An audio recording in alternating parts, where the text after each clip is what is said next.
But your YouTube channel is kicking some really good goals. You've got, I think over 70,000 subscribers on YouTube, which is no small feat. How did that come about of getting into YouTube? Well, at this point, Matt, I've got 60,000 subscribers, Okay. which is great. Um, and I've had a channel for about 6 years. So it's been a gradual thing. And I've also been learning because obviously I'd never been in front of a camera. And I initially decided to write a book on beachworming because there wasn't one. And I knew, as you've mentioned, how it is actually really a difficult thing to learn. And people just need a good teacher. They need detail. So I thought, 1 or 2 pages in a magazine is just not going to do it. And that's all it was. A couple of pages here or there in the odd fishing book. So my book ended up, because I thought when I started writing the book, I thought, how long can you write a book on beachworms? Is it like going to be 5 pages? Like how much information is there? But it ended up being 50 pages. So that's a bit. So I wrote that book and I did a lot of filming and did images of all the different parts and the process.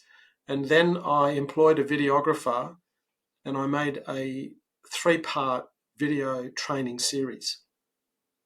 So I had the book and I had the videos. And then I built a website myself, which I hadn't done. And I registered the domain name beachworming.com.au, which happened to be available. I registered a few domains around that. And I was selling my book and my videos as like a training thing for beachworms on my website. And so I started making YouTube videos really as a way to promote my beachworming course. And so I started making a few videos and they were going really well. But then obviously you catch worms to go fishing.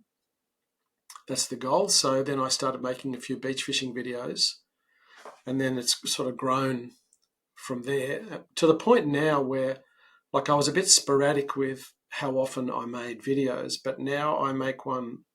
I do a video at 3 p.m. every Saturday. So I do a weekly video. I've only been doing that for about 9 months, but since I've had the consistency of doing videos, it's had a big impact on my channel.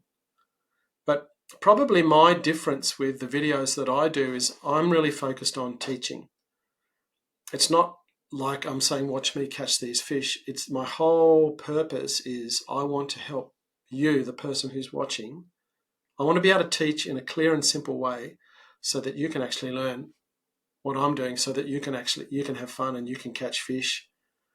So that's the whole motivation, is to teach.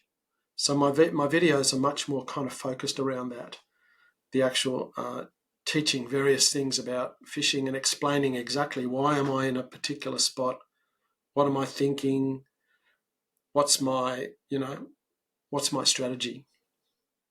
That's been good for me watching because your videos are very good.